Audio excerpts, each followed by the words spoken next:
வணக்கம் அன்பர்களே, வாருங்கள் இப்பொழுது நாம் பாதம் பிசினியின் நன்மைகளை பார்க்கலாம். பாதம் பிசினி, இதுதான் பாதம் பிசினி. இது நாட்டு மருந்து கடைகளில் கிடைக்கும்.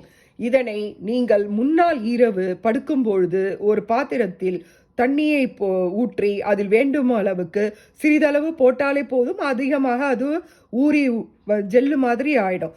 இந்த மாதிரி இது மறுநாள் காலையில் ஊற வைத்த பாதம் பிசினி, அந்த கற்கண்டு போல இருக்கிற பாதம் பிசினி தண்ணீரில் போட்டோன்னே இந்த மாதிரி ஆயிடும். இது ஜிகர்தண்டா போன்றவற்றில் யூஸ் பண்ணுவாங்க. இது பாலில் போட்டு குடிக்கலாம். இது உடம்புக்கு ரொம்ப நல்லது. இது சாப்பிட்றதுனால நிறைய இது நம்ம உடம்புலோட உடல் சூட்டை தணிச்சு குளிர்ச்சியை கொடுக்குது. இது ரொம்ப நம்மளோட உடல் குளிர்ச்சிக்கு ரொம்ப நல்லது.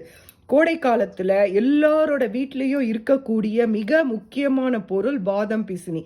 இது நமக்கு நெஞ்செரிச்சலை சரி பண்ணுது. அதே சமயம் உடல் சூட்டை தணிச்சு உடலை குளிர்ச்சியாக்குறது. நம்ம மலச்சிக்கல் அந்த மாதிரி இருக்கிறவங்களுக்கெல்லாம் மலச்சிக்கலை போக்கி அது சரி வர இது துணை புரியுது. அதனால இதில் நிறைய மினரல்ஸ் இருக்குது, புரத சத்து இருக்குது. இது உடம்புக்கு ரொம்ப ரொம்ப நல்லது. இது குழந்தைங்களுக்கு பாலில் போட்டு கொடுக்கலாம், ரோஸ் மில்க் கலக்கும் போது ரோஸ் மில்கில் போட்டு கொடுக்கலாம், இந்த ஃப்ரூட்டு ஜாம் அந்த மாதிரி எதில் வேணாலும் போட்டு கொடுக்கலாம். இது ஜிகர்தண்டாலையும் யூஸ் பண்ணலாம். அதனால் தயவு செஞ்சு இந்த கோடை காலத்தில் இதை வாங்கி வெய்யுங்க.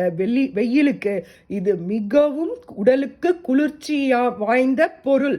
அதனால் இதை மறக்காம அனைவருடைய வீட்டிலும் நாட்டு மருந்து கடையில் போயிட்டு பாதம் பிசினின்னு கேளுங்க, கண்டிப்பாக கிடைக்கும். இதை வாங்கி ஒவ்வொரு வீட்லேயும் வச்சுட்டு இது வாரத்தில் 3 நாளைக்கு அந்த மாதிரி சாப்பிடுங்க. ஒரு ஸ்பூன் எடுத்து ஒரு பாலில் கலந்தாலே உங்களுக்கு இது போதுமானதாக இருக்கும். அதனால் எல்லோருமே இந்த வெயில் காலத்தில் இதை உபயோகப்படுத்துவது ரொம்ப நல்லது. இதை ஃபேஸ் மாஸ்காக கூட யூஸ் பண்ணலாம். அதனால் இந்த வீடியோவை பார்த்துட்டு லைக் பண்ணுங்கள், ஷேர் பண்ணுங்கள், சப்ஸ்கிரைப் பண்ணுங்கள். எப்படி இருந்ததுன்னு சொல்லிட்டு கமெண்ட் பண்ணுங்கள். நன்றி, வணக்கம்.